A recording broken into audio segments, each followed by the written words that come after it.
तो हेलो दोस्तों, आज हम पढ़ने वाले हैं ह्यूमन सर्कुलेटरी सिस्टम। स्टार्ट करने वाले हैं। तो ये ह्यूमन सर्कुलेटरी सिस्टम को हम ब्लड वैस्कुलर सिस्टम भी बोलते हैं। ठीक है, अब हम मेनली आज हार्ट के बारे में पढ़ेंगे। ठीक है, तो ये ब्लड वैस्कुलर सिस्टम जो होता है वो क्या क्या कंटेन करता है? वो कंटेन करता है एक हार्ट जो कि कैसा होता है, मस्कुलर चैम्बर्ड होता है। ठीक है, एक network of closed branching blood. ठीक है, जितने भी वेसल्स होते हैं, जैसे आपका आर्टरी हो गया, वेन्स हो गया, कैपिलरीज हो गया, वो और फ्लूइड जैसे कि ब्लड। ठीक है, तो जैसा कि हम जानते हैं कि हमारा हार्ट जो होता है, क्या होता है हमारा हार्ट जो होता है वो कैसा होता है, मेजोडर्मलिन ऑरिजिन होता है। ठीक है, मेजोडर्मलिन ऑरिजिन होता है। ठीक है, तो हमारा हार्ट जो होता है वो मेजोडर्मलिन ऑरिजिन होता है। अब आप बोलोगे कि ये होता कहाँ है? ये आपको मालूम है कि हमारे सीने में होता है। सीने में क्या होता है हमारा? Thoracic cavity. तो ये कहाँ पे होता है? ये होता है थोरैसिक कैविटी में एक क्या प्रेजेंट होता है? लंग्स। ठीक है, और ये लंग्स की थोड़ा सा गैप में ये कौन प्रेजेंट होता है? हमारा हार्ट प्रेजेंट होता है। ठीक है, तो हार्ट कहाँ प्रेजेंट होता है? थोरैसिक कैविटी में। ठीक है, तो और ये जो हार्ट जो होता है ना, ये थोड़ा सा लेफ्ट की तरफ टिल्टेड होता है। ठीक है, अभी हम मान लेते हैं कि ये जो हार्ट है इस साइड वाला राइट साइड है और इस साइड वाला लेफ्ट साइड है। अगर मान लो हार्ट को निकाला और यूं रखा तो ये हो गया लेफ्ट साइड और ये हो गया राइट साइड। ठीक है, हमारा हार्ट जो होता है वो डबल वॉल्ड होता है, जिसका नाम क्या है? पेरिकार्डियम। तो ये पेरिकार्डियम से बना होता है। ठीक है, पेरिकार्डियम में क्या प्रेजेंट होता है? डबल वॉल्ड है तो उसके बीच में एक होता है जो उसका नाम क्या है? Pericardial fluid. ठीक है, तो ये हो गया पेरिकार्डियल फ्लूइड। अब हम हार्ट के स्ट्रक्चर को समझते हैं। ठीक है, तो सपोज मैं मान लेता हूं कि ये हमारा हार्ट है। हम कॉन्सेप्ट को समझेंगे, कॉन्सेप्ट पे ज़्यादा फोकस करेंगे। ठीक है, ये हमारा क्या है? हार्ट है। अब आप देखोगे कि हमने छोटा, ये ऊपर वाला छोटा बना और नीचे वाला बड़ा बना। ऐसा क्यों? क्योंकि ये हो गया क्या, इसको हम क्या बोलते हैं? आर्टरिया। मैंने पिछले वीडियो में बताया था। और ये हो गया वेंट्रिकल। तो नॉर्मली हम देखते हैं ना कि वेंट्रिकल जो होता है हमारा वो आर्टरिया से बड़ा ही होता है। ठीक है, ये हो गया हमारा लेफ्ट साइड और ये हो गया हमारा राइट साइड। ठीक है, ये क्या हो गया? Right side. ठीक है, तो अब देखते हैं कि ये होता क्या है। ये जो वॉल है, कौन सा वॉल? ये जो एट्रिया और वेंट्रिकल को सेपरेट कर रहे हैं, इसको ये सबसे पहले तो थिक फाइब्रस टिश्यू से बने होते हैं और इसको नाम क्या दे देते हैं हम लोग? Atrio ventricular septum. ठीक है, एट्रियो वेंट्रिकुलर सेप्टम, इसको हम क्या बोल देते हैं? एट्रियो वेंट्रिकुलर सेप्टम बोल देते हैं। ठीक है, तो ये दोनों को हम क्या बोल देते हैं? Atrio ventricular septum. और ये कैसा होता है? थिक फाइब्रस टिश्यू का बना होता है। ठीक है, तो अब बोलोगे कि ये एट्रिया तो आपस में भी तो सेपरेटेड हैं, तो ये जो होते हैं ये थिन मस्कुलर वॉल से सेपरेट होता है। ये बहुत इंपॉर्टेंट है, थिन मस्कुलर से। ठीक है, थिन मस्कुलर। और इसको नाम क्या देते हैं? Inter atrial septum. ठीक है, इसको क्या बोलते हैं? Inter atrial septum. अब वैसा ही हम देख रहे हैं कि वेंट्रिकल्स भी डिवाइडेड हैं। तो वेंट्रिकल्स कैसे हैं? ये थिक से होते हैं। मैं ये थिक जानबूझ के लिख रहा हूं, थिक मस्कुलर। एट्रिया कैसा होता था? Thin muscular. लेकिन वेंट्रिकल कैसे होते हैं? Thick muscular. ठीक है, और इनको क्या बोलते हैं? Inter ventricular septum. समझ आ रही है बात? ये डिफरेंस बहुत इंपॉर्टेंट है, ये आपको याद रखना है। ये थिन होता है और ये थिक होता है। ठीक है, अब आप बोलोगे कि ठीक है वो तो ठीक है, बट ये ब्लड आता जाता कैसे होगा? वो भी मैं बताता हूं। तो देखिए, अब आप रिमेंबर करो, लेफ्ट एट्रिया में ब्लड कहां से आएगा? लेफ्ट एट्रिया में ब्लड कहां से आएगा? ऑब्वियस सी बात है कि इसमें ऑक्सीजनेटेड ब्लड आता है, तो ये कहां से आएगा? पल्मोनरी वेन से आएगा। ठीक है, तो पल्मोनरी वेन से इधर आया, तो अब ये वेंट्रिकल्स में कैसे जाएगा? तो यहाँ पे स्मॉल ओपनिंग होती है। ठीक है, स्मॉल ओपनिंग होती है। तो जैसे यहाँ पे ओपनिंग होगी तो यहाँ पे भी ओपनिंग होगी। ठीक है, तो ये यहाँ पे ओपनिंग होती है। ठीक है, कहाँ ओपनिंग होती है? एट्रियो वेंट्रिकुलर सेप्टम में। मैं एकदम बेसिक से आपको पढ़ा रहा हूँ, आप ध्यान से पढ़ो, आपको सब समझ आएगा। अगर कुछ डाउट है तो आप मुझे कमेंट बॉक्स में पूछ सकते हो। ठीक है, अब यहाँ पे क्या होता है ना कि यहाँ पे वॉल्व प्रेजेंट होते हैं। वॉल्व मतलब कि कुछ यूं रहता है, ठीक है। और ये क्या करता है कि ब्लड को एक डायरेक्शन में ले जाता है। अब मैं बताता हूँ कैसे ब्लड को एक डायरेक्शन में ले जाता है, ठीक है।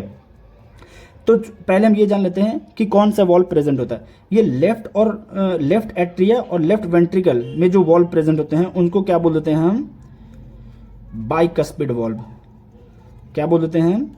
बाइकस्पिड वॉल्व, ठीक है। इसको हम मिट्रल वॉल्व भी कहते हैं। क्या कह देते हैं हम इसको? Mitral valve. और राइट एट्री और राइट वेंट्रिकल में जो वॉल्व प्रेजेंट होते हैं उनको क्या बोल देते हैं? उनको हम बोल देते हैं ट्राइकस्पिड वॉल्व। क्या बोल देते हैं हम? Tricuspid valve. इतना बात समझ आ रही है, ठीक है। तो अब हम मुझे ये बताओ, लेफ्ट एट्रिया में पल्मोनरी वेन्स गया, ठीक है। अब ये वेंट्रिकल में जाएगा, तो वेंट्रिकल में क्या होंगे? वॉल्व होते हैं। तो होता क्या है कि पहले तो ब्लड वेंट्रिकल में जाता रहता है। सपोज ये मान लो कि मेरा बाइकस्पिड वॉल्व है, तो ब्लड जा रहा है जा रहा है जा रहा है जा रहा है।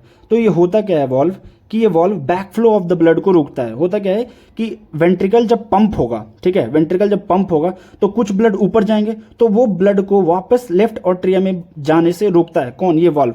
तो जैसे ही वेंट्रिकल हमारा पंप होगा इधर से, तो ये जो वॉल्व खुला होता है ये वॉल्व ऐसे बंद हो जाता है, ठीक है। जब वेंट्रिकल खुद को पंप करता है, ठीक है, तो ये क्या हो जाता है? वॉल्व बंद हो जाता है। सेम इसमें भी होता है। राइट वेंट्रिकल जब ये पंप करेगा तो प्रेशर के कारण ये क्या होता है? बंद हो जाते हैं, ठीक है। तो ये क्या करता है? Back flow of the blood को रोकता है। कौन? वॉल्व, ठीक है। इतनी बात समझ आ रही है? अब आप बोलोगे कि यहां से भी तो कुछ ये निकल रही होंगी, ब्लड वेसल्स निकल रही होंगी। कौन कौन सी होती हैं?